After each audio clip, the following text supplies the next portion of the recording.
PM Modi 2 मार्च को करेंगे Raisina dialogue 2023 का उद्घाटन।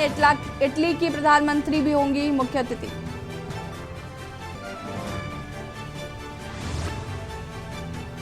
यूपी डीजीपी मुख्यमंत्री योगी से आज कर सकते हैं मुलाकात। उमेश पाल हत्याकांड को लेकर होगी मुलाकात।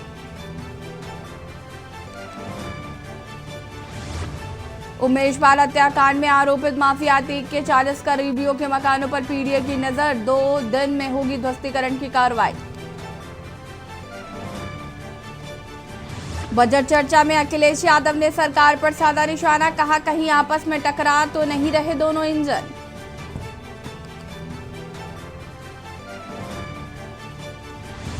कानपुर से सपा विधायक इरफान सोलंकी की जमानत पर सुनवाई टली। अब 14 मार्च को होगी सुनवाई।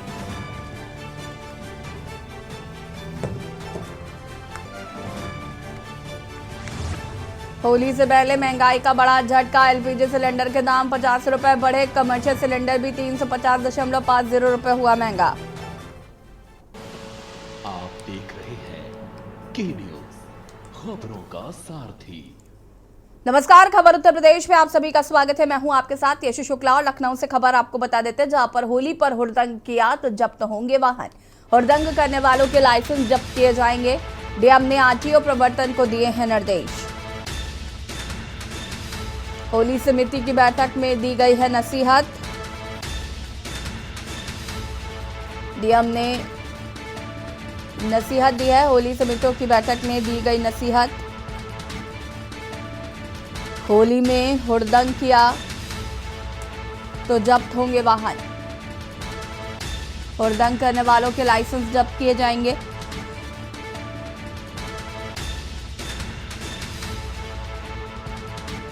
डीएम ने आरटीओ प्रवर्तन को दिए निर्देश।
चंदौली से खबर, जहां पर आईजी सत्यनारायण पहुंचे पुलिस लाइन। अधीनस्थों संग बैठक करके परखा कानून व्यवस्था का हाल।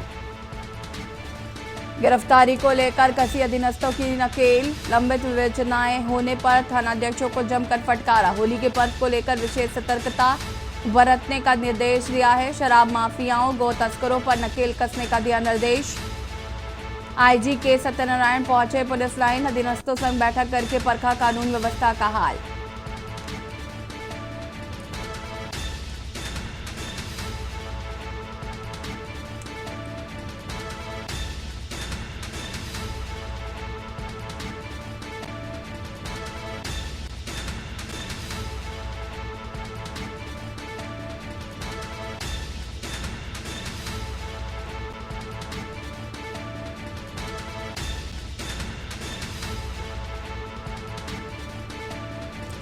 अधीनस्थों संग बैठक करके परखा कानून व्यवस्था का हाल।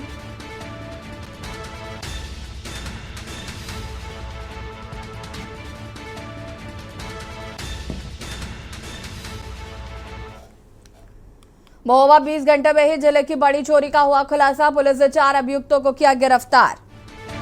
महोबा से खबर,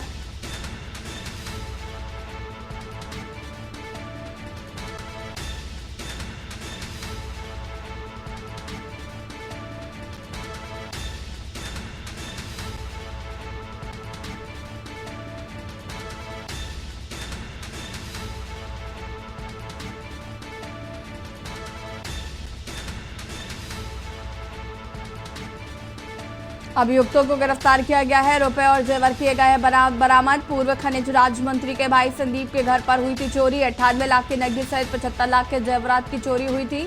शहर कोतवाली के व्यस्ततम गांधीनगर मोहल्ले की घटना। 20 घंटे में ही जिले की बड़ी चोरी का हुआ खुलासा। पुलिस ने 4 अभियुक्तों को गिरफ्तार कर लिया है। महोबा से खबर, 20 घंटे में ही जिले की बड़ी चोरी का पुलिस ने किया खुलासा।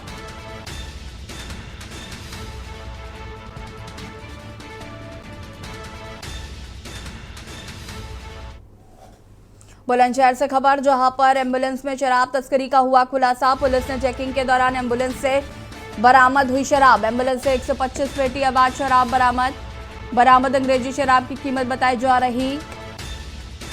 तस्करी करने वाला शराब तस्कर भी पुलिस ने अरेस्ट किया है। कुचेसा रोड पर लोधपुरा कस्बे के पास पकड़ी गई एम्बुलेंस। पुलिस ने चेकिंग के दौरान एम्बुलेंस से बरामद की शराब।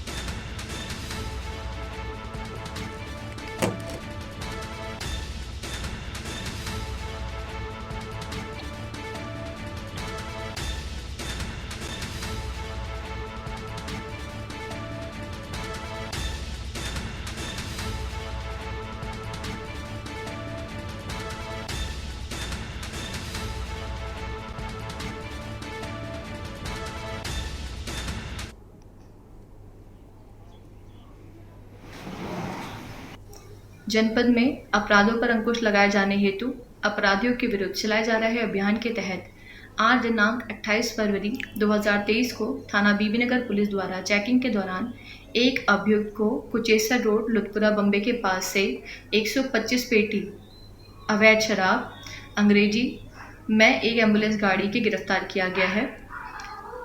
जब इस अभियुक्त से पूछताछ की गई तो पता चला कि इसका नाम है कुलदीप भाटी, पुत्र प्रीतम सिंह, निवासी निरोजपुर गुर्जर, थाना बागपत। इस अभियुक्त के पास से 125 पेटी 1500 बोतल अवैध अंग्रेजी शराब चंडीगढ़ मार्का व एक एम्बुलेंस गाड़ी जिसमें ये तस्करी करता था।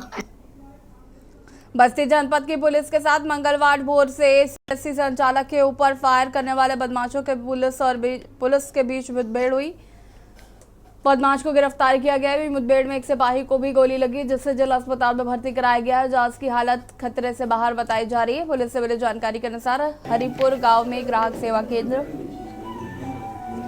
संचालक वीरेंद्र राजभर शिवम सिंह 27 फरवरी को देर शाम फायर कर फरार हो गए थे और पंचमुखी चौराहे के पास पुलिस मुठभेड़ में अभियुक्त शिवम सिंह को गिरफ्तार कर लिया है।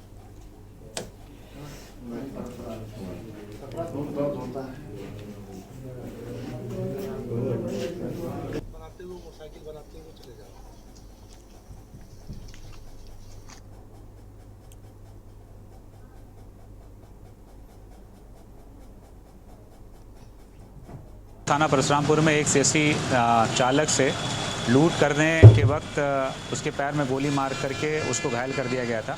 इस संबंध में थाना परशुरामपुर में 307 का अभियोग पंजीकृत हुआ था। उसी क्रम में रात्रि में जब थाना परशुराम की टीम और सरसोजी की टीम परशुरामपुर घटना के संबंध में आसपास पूछताछ कर रही थी तो एक अपराधी के बारे में जानकारी हुई, जिससे गिरफ्तारी के वक्त उसने पुलिस पर फायरिंग कर दिया।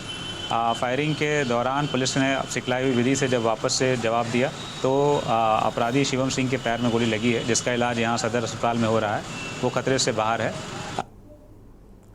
और इसी बीच आपको बड़ी खबर बता देते हैं। कोर्ट में सरेंडर कर सकता है अतीक का बेटा। कोर्ट में सरेंडर कर सकता है अतीक का बेटा। अतीक का बेटा असद कर सकता है सरेंडर। पिछले 2 दिनों से जिला कोर्ट में हड़ताल।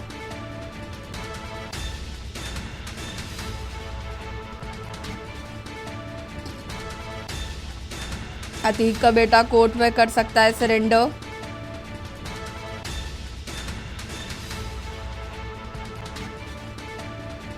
बड़ी खबर आपको बता रहे हैं। कोर्ट में सरेंडर कर सकता है अतीक का बेटा। अतीक का बेटा असद कोर्ट में कर सकता है सरेंडर।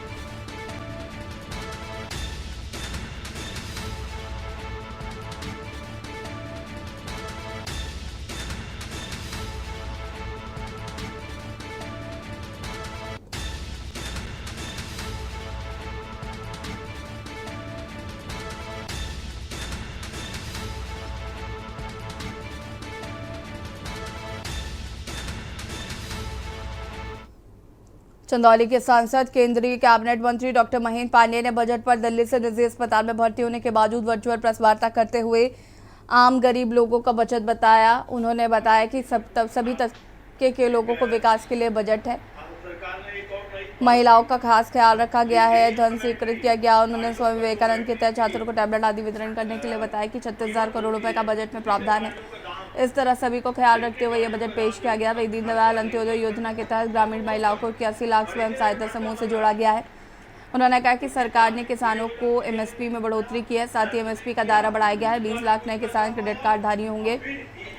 मोटे अनाज और एग्री स्टार्टअप को लेकर बढ़ावा दिया जा रहा है। कमर्शियल 4 व्हीलर और बसेस भी ली और आगे इस योजना को विस्तार। एक भारत सरकार ने एक और नई पहल की, लिथियम बैटरी गाड़ियों का जो वाराणसी में तुर्की सीरिया में आए भीषण भूकंप आपदा में ऑपरेशन दोस्त के तहत राहत बचाव कार्य को पूरा कर लौटे एनडीआरएफ। वाराणसी के बचाव कर्मियों का वाराणसी के प्रतिनिधियों, स्कूली बच्चों एवं आम जनमानस द्वारा भव्य स्वागत किया जा रहा है। यह बड़े ही गर्व का विषय कि वाराणसी स्थित एनडीआरएफ टीम ने विदेश में जाकर इस त्रासदी के समय लोगों की सेवा कर मानवता का परिचय दिया, जिसकी सराहना आज पूरा देश कर रहा है। भाजपा नेता शिवानंद राय ने तुर्की में ऑपरेशन दोस्त को सफल बनाने के लिए वापस वाराणसी लौटी एनडीआरएफ की टीम के सभी सदस्यों को 11 एनडीआरएफ के मुख्यालय पर भगवद गीता अंग वस्त्र देकर सम्मानित किया। इस दौरान उन्होंने कहा कि मानवता की मिसाल पेश कर वापस लौटी पूरी टीम को ढेर सारी शुभकामनाएं।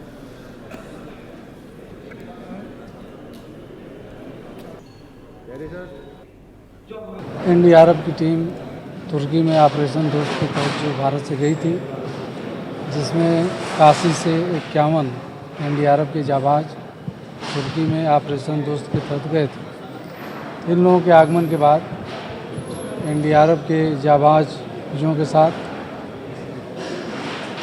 कुछ पल सम्मान के कार्यक्रम के तहत बिताया। इन लोगों को अगवत से सम्मानित कर और यथार्थता से प्रेम भेंट किया और बाबा विश्वनाथ, माँ गंगा से प्रार्थना करता हूँ कि ये दीर्घायु एवं स्वस्थ रहें। और इसके साथ साथ हम सभी बड़ा गर्व महसूस करते हैं कि इन लोगों के अथक प्रयास से पूरे विश्व के पटल पर भारत का नाम ऊंचा हो रहा है।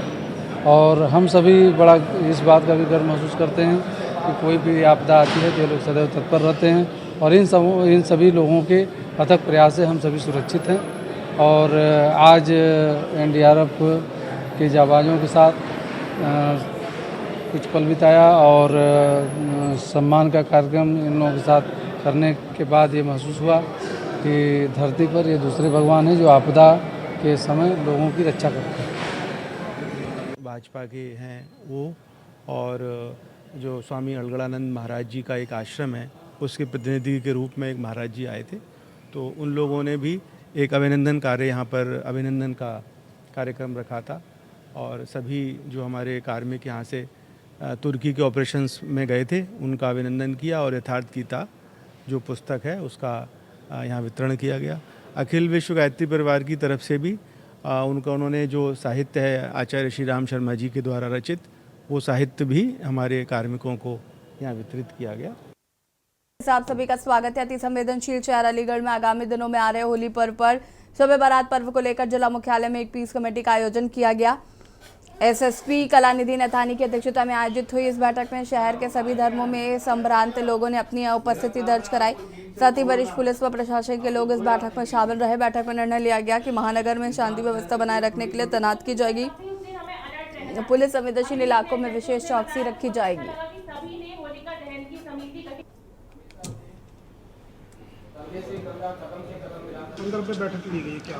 आने वाले त्यौहार शब बारात और होली, इनके संदर्भ में एक बैठक यहाँ पर की गई। जनपद के सभी संभ्रांत लोग, धर्मगुरु आदि सभी आए थे, प्रशासनिक अधिकारी मौजूद थे। जो तैयारियाँ परंपरागत रूप से की जाती हैं और कैसे परंपरागत रूप से सकुशल त्यौहार को संपन्न कराया जाए, ये एक रूटीन प्रक्रिया है। क्या प्रोटोकॉल फॉलो करने हैं, हर चीज़ से संबंधित, चाहे वो नगर निगम हो, अग्निशमन हो, बिजली विभाग हो, स्वास्थ्य विभाग हो, सभी की तैयारियों के बारे में लोगों ने अपने इनपुट भी दिए और हमारे द्वारा भी अपने अधीनस्थों को डायरेक्शंस दिए गए हैं ताकि हर्षोल्लास के साथ त्यौहार मने और एक सुरक्षित वातावरण में ये त्यौहार मनाया जाए।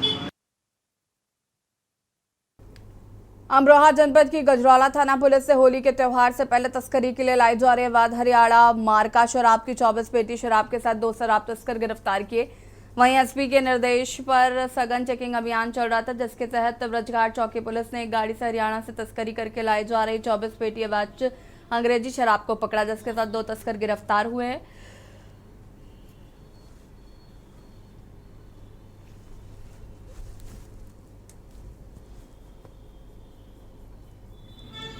श्रीमान पुलिस अधीक्षक महोदय अमरोहा श्री आदित्य लांघे महोदय के नेतृत्व निर्देशन में जनपद अमरोहा में शातिर अपराधियों की धरपकड़ हेतु एक अभियान चलाया जा रहा है। इसी अभियान के क्रम में आज थाना गजरौला पुलिस द्वारा प्रातः चौकी ब्रजघाट पर चेकिंग के दौरान एक यूवी कार रंग काला को चेक किया गया, तो इसमें अवैध रूप से लाई गई हरियाणा मार्का 24 पेटी कुल 288 बोतल अवैध शराब बरामद हुई है, जिसमें 2 अभियुक्त सुक्कन व राजू गिरफ्तार किए गए हैं। सुक्कन जो मूल रूप से थाना सैद नगली क्षेत्र का रहने वाला है तथा राजू मुरादाबाद का रहने वाला है। नोएडा में आयोजित एक प्रेस वार्ता में गौतम बुद्ध नगर सांसद डॉक्टर महेश शर्मा द्वारा भारत सरकार के बजट पर चर्चा करते हुए बजट के मुख्य बिंदुओं पर विचार रखे गए। वहीं सांसद डॉक्टर महेश शर्मा ने सरकार की उपलब्धियों को बताया कि ग्लोबल समिट के 33 करोड़ रुपए का 28% निवेश गौतम बुद्ध नगर में हुआ है। गौतम बुद्ध नगर में बन रहे जेवर एयरपोर्ट के मद्देनजर आने वाले समय में गौतम बुद्ध नगर में होने वाले आयात निर्यात को प्रोत्साहन मिलेगा।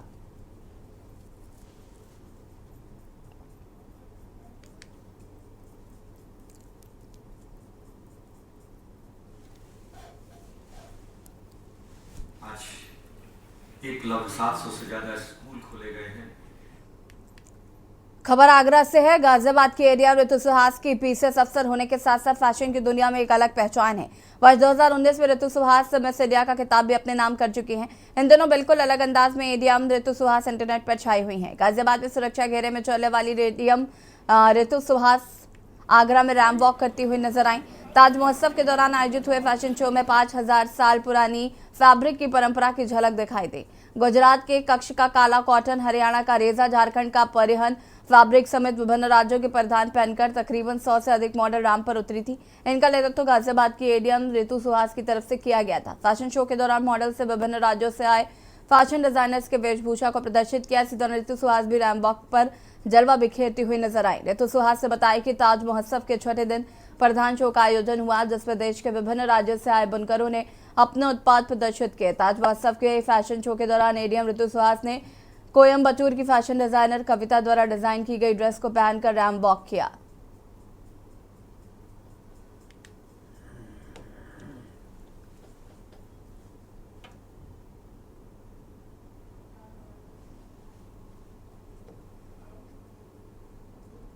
अयोध्या में राष्ट्रीय विज्ञान दिवस के अवसर पर विज्ञान एवं प्रौद्योगिकी विभाग उत्तर प्रदेश शासन की तरफ से राजकीय पॉलिटेक्निक में जिला स्तरीय विज्ञान मॉडल प्रतियोगिता का आयोजन किया गया, जिसमें विभिन्न माध्यमिक विद्यालयों, आईटीआई और पॉलिटेक्निक के करीब 150 मॉडल लगाए गए, जिसमें 15 मॉडलों को सिलेक्ट करके मंडल स्तर पर भेज जाएंगे। प्रतियोगिता में जयपुरिया स्कूल के स्टूडेंट द्वारा ब्लाइंड के लिए उपकरण और रिमोट से बल्ब जलाने बुझाने का मॉडल और यस के स्टूडेंट आदेश आजाद द्वारा टेस्ला कॉइल बनाया गया, जिसमें बिना तार के बल्ब जलाया गया, जो कि आकर्षण का केंद्र है। कार्यक्रम में मुख्य अतिथि के रूप में जिलाधिकारी, विशेष अतिथि के रूप में मुख्य विकास अधिकारी ने फीता काटकर और दीप प्रज्वलित कर कार्यक्रम का उद्घाटन किया। प्रतियोगिता स्थल पर पहुंचे जिलाधिकारी और मुख्य विकास अधिकारी ने छात्रों द्वारा बनाए गए मॉडल का निरीक्षण कर मॉडल के बारे में जानकारी ली।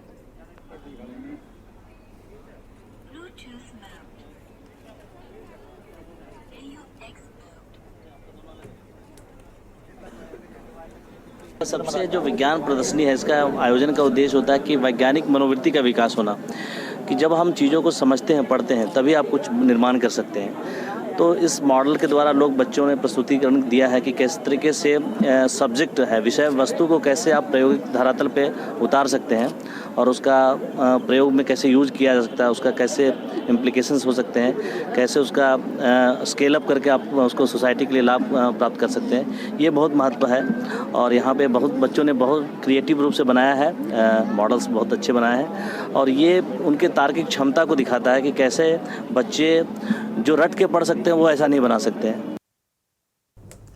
खबर कानपुर से, जहाँ कहने को तो कानपुर नगर एक स्मार्ट सिटी बन गया है, लेकिन कानपुर का मुख्य रेलवे स्टेशन कानपुर सेंटर को देखकर ही शायद कोई कहे कि यह स्मार्ट सिटी है। कानपुर सेंट्रल में चारों तरफ गंदगी का अंबार लगा पड़ा है, जिस कारण यात्री इन गंदगी से होकर गुजरने को मजबूर है। के न्यूज की टीम ने मंगलवार को कानपुर सेंट्रल रेलवे स्टेशन का दौरा किया तो पाया कि स्टेशन चारों तरफ से गंदगी से बटा हुआ है। कानपुर सेंट्रल की पटरियों पर कीचड़ भरा है तो कहीं शौचालय में गंदगी का अंबार है। भारी भराव की स्थिति नजर आई। कहीं कहीं ट्रेनों को सप्लाई होने वाले पानी की पाइप से पानी पटरियों में फैलता दिखाई दिया। अगर यही अफसर जिम्मेदारी से काम करने लगे तो कानपुर की छवि को सुधरते देर नहीं लगेगी। बता दें कि Kanpur central railway station Delhi Howrah route का सबसे व्यस्त रेलवे स्टेशन है। ऐसे में गंदगी के अंबार से यात्रियों के बीमार होने का डर तो है ही, साथ ही शहर की साख को भी बट्टा लगा रहे हैं।